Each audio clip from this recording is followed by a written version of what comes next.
WWE is so happy, man. They're over the moon about these NXT ratings on Tuesday night. Obviously, we know why they are doing what they're doing and why they're pushing so hard on Tuesday night. But now there's a renewed focus from Endeavor and Nick Khan to make NXT a sustainable third brand. We'll talk about that today on OTS. War Games. Is it coming back, or is Vince McMahon going to have his way and revert back to the good old Raw versus SmackDown Survivor Series brand versus brand? I hope to God not. The roster seems to think that War Games is coming back. I got news on that.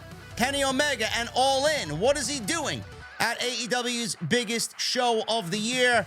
And an update on Roman Reigns' injury. But if you watch SmackDown, it doesn't look like Roman Reigns is all that injured. All this and so much more right here on OTS. We'll start with this one. Nick Khan and Endeavor. There's a renewed focus to make NXT a sustainable third brand on Tuesday nights. WWE CEO Nick Khan has been credited for the focus on the NXT brand by using main roster stars on the developmental show to help boost television ratings ahead of the media rights deal expiring with USA Network to improve its wrestlers for tomorrow. In recent months, NXT ratings have skyrocketed from where they had been. I mean, it goes without question when you got main roster stars showing up every fucking week. Of course the ratings are going to be up from what they were.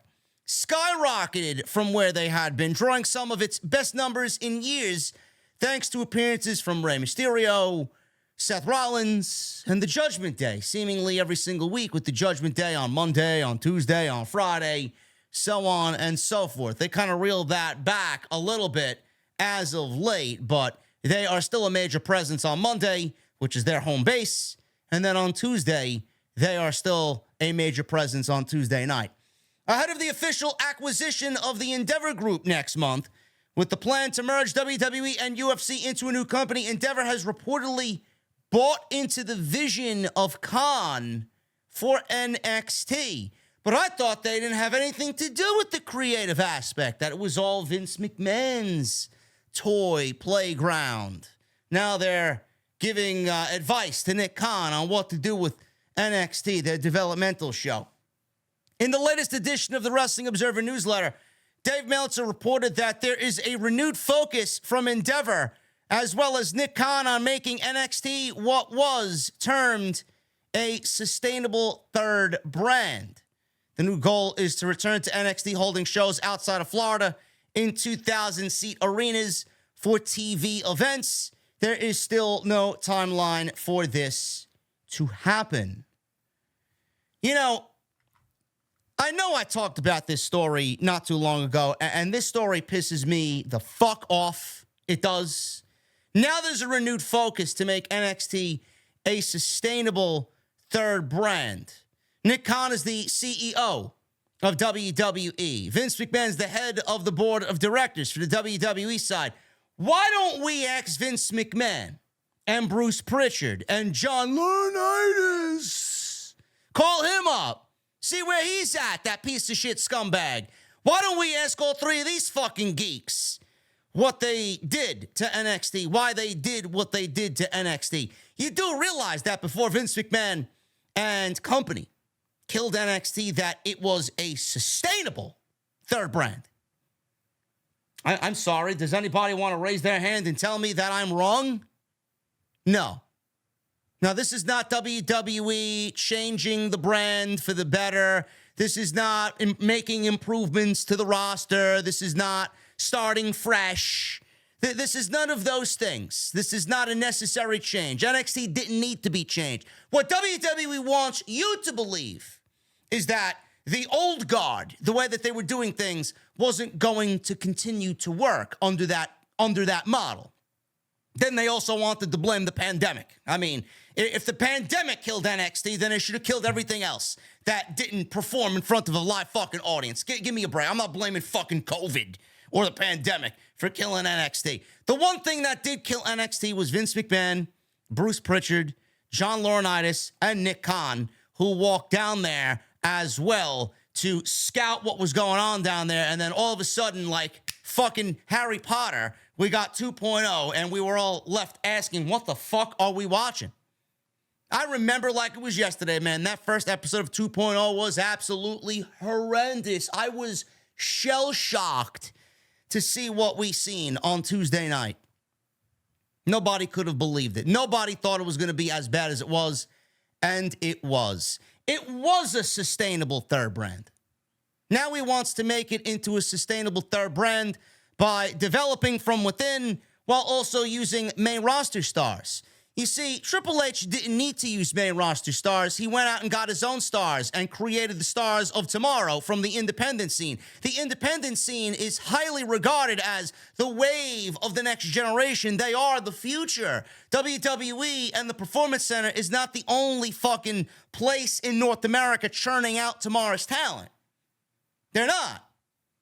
There's only so much that you could do from within at the Performance Center. At that rate, you're not going to get a return on your investment. Meanwhile, you can go out and get someone like a Dragon Lee who's going to be a future piece of the company. And go out and get somebody who's busting their ass on the indies. Bring them on in to the WWE and mold them the way that you want. Vince didn't want that anymore.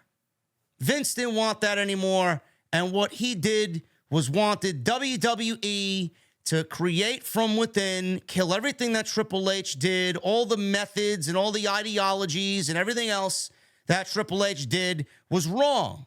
He wanted new, and he wanted basically them from infancy. He wanted to teach them exactly how he looked at pro wrestling instead of taking someone from the indies who was 10 years in the game and not working the WWE style. He didn't want to go out there and retrain someone on how to work the WWE style. He wanted someone that was going to know the WWE style from day one and think the WWE style was the only way.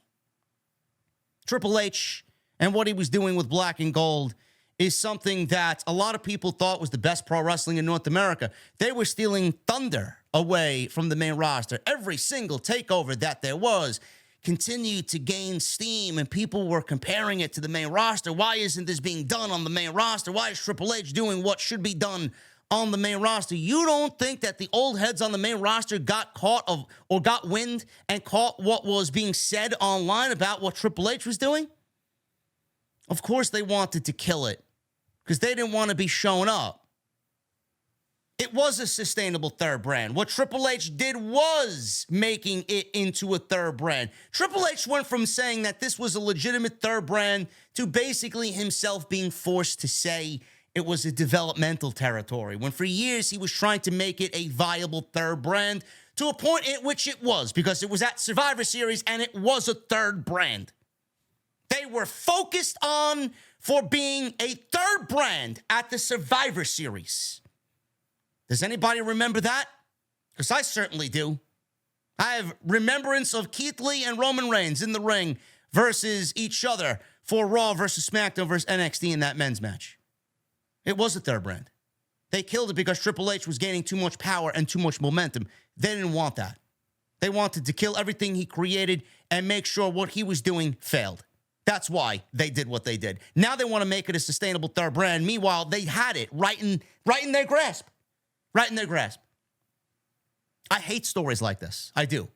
Fuck your renewed focus. Fuck your sustainable third brand. You killed it. I don't know why. Fans don't know why. Whatever reason you give us is fucking bullshit. And NXT is never going to be the same. This new generation of NXT fan is fucking nauseating. They're pathetic. That's what you think is NXT?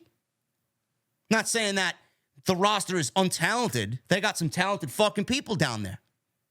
But you're not going to get me back watching that fucking shit weekly when what you did to the show ruined everybody's hopes and everybody's trust. Never again will I allow these people to waste my fucking time with the developmental system and watching the stars of tomorrow. You had it, you killed it. Now you want me to invest my time again? Fuck off. Ridiculous. Renewed focus. You had it, you killed it. What was wrong with the old way? What was wrong with the old way? because it wasn't their way. It was Triple H's way. That's why they killed it. Moving on. We got news on Roman Reigns. Roman Reigns suffered an injury at SummerSlam.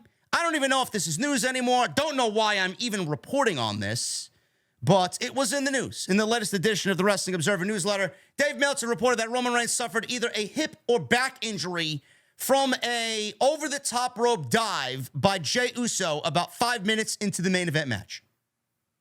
There you go. Did Roman look hurt on SmackDown? Because he Superman punched Jey Uso. He took a spear from Jey Uso. I mean, how injured is Roman Reigns if he's out there on Friday following SummerSlam bumping and jumping around?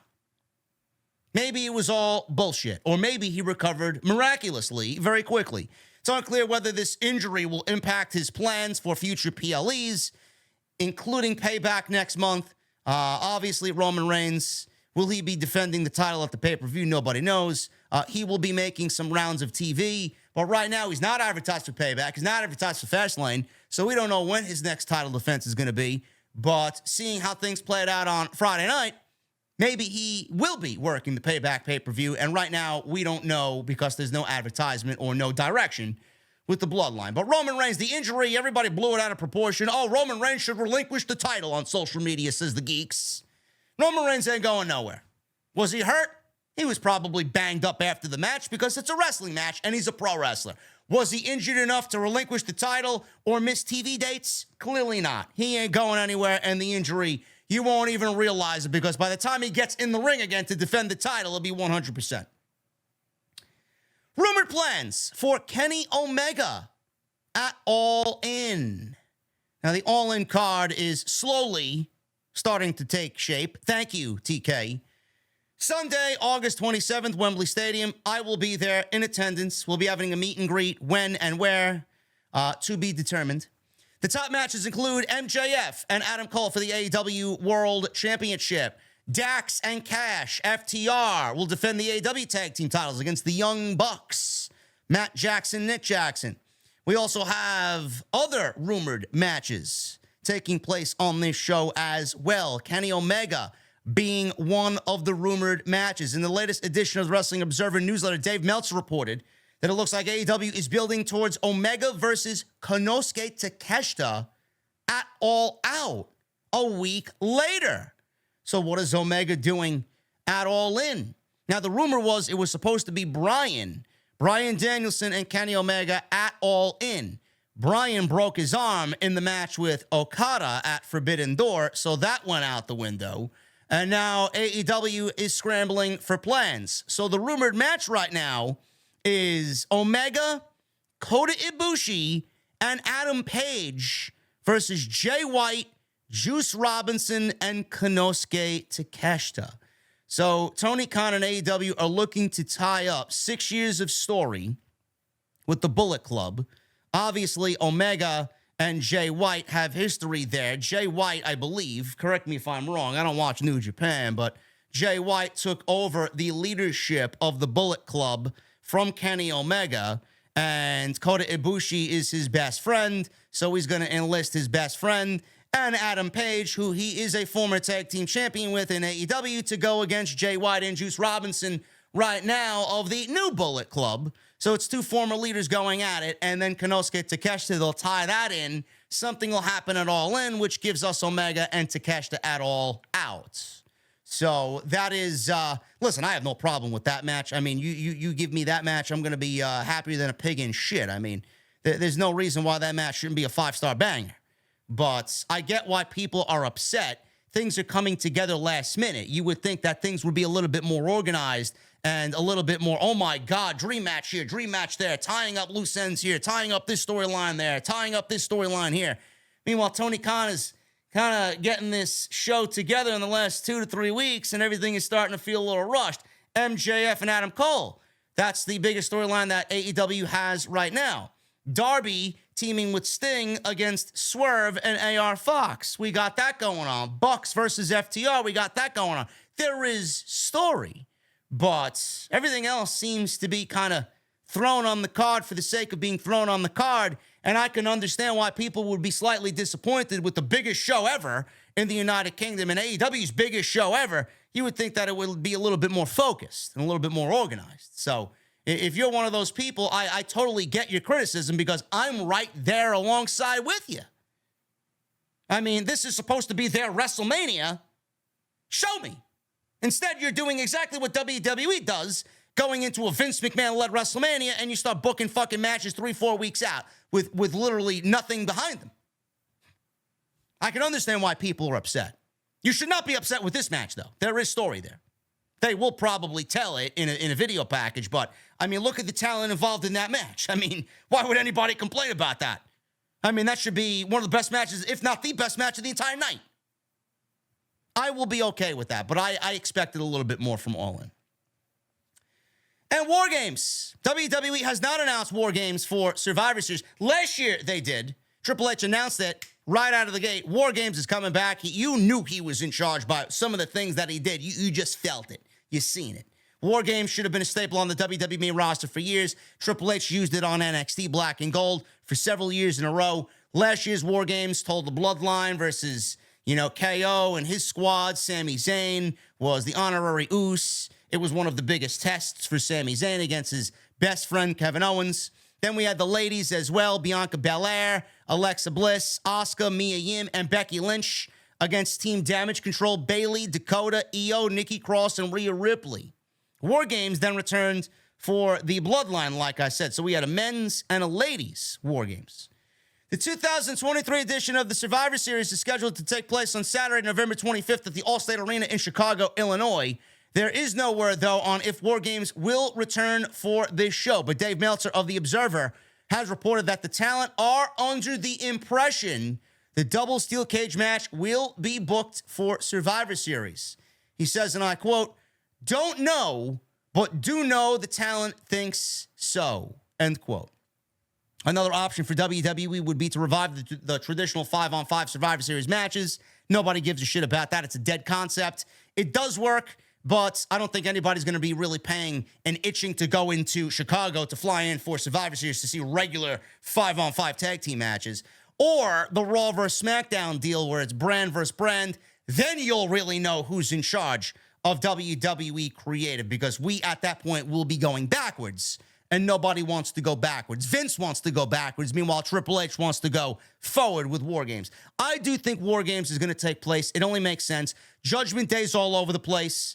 You could get Judgment Day in there against some other mixture of talent. Maybe it's Rollins. Maybe it's Sammy and KO and Cody in there against the Judgment Day. The ladies, it seemingly looks like Damage Control is being set up for another War Games match. It looks like it's going to be Dakota if she's all right to go. Io, Bayley, and maybe two others enlisted there against Team Bianca again. Charlotte, Asuka, Bianca Belair, and maybe a returning Kairi Sane. I mentioned this on Friday. So it looks like we may be getting Team Damage Control against Team Belair again, or Team Charlotte this year. Who the fuck knows? But I do think that with what we're starting to see on television, we have inklings of possible War Games matches. Judgment Day is going to definitely be in War Games. I can see the core of the ladies being in War Games as well. So hopefully WWE figures it out, and hopefully we do get War Games, because Survivor Series is the perfect setting for that type of match.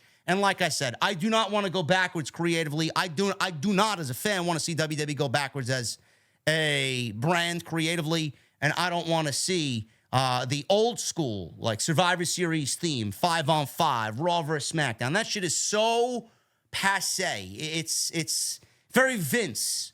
We need to move away from that. Triple H had it right. Hopefully we see War Games back at Survivor Series. Keeping my fingers crossed on that. Guys, thank you so very much for today's news. If you enjoyed the video, please hit that thumbs up. Hit that subscribe button down below. Turn on the bell for all notifications. Go check out all the rest of the content on the channel. Everything you need is on the homepage. And make sure you guys follow me on social media at JD from NY206. That's Twitter, Instagram, TikTok, and Cameo. And hit that thumbs up on the way out. Let's try for 1,000 likes on today's OTS. Guys, I'll see you tonight for AEW Collision Live with the post show. Maybe with Jesse. I got to text him. I don't know if he's going to show up or not. I think he'll be with me.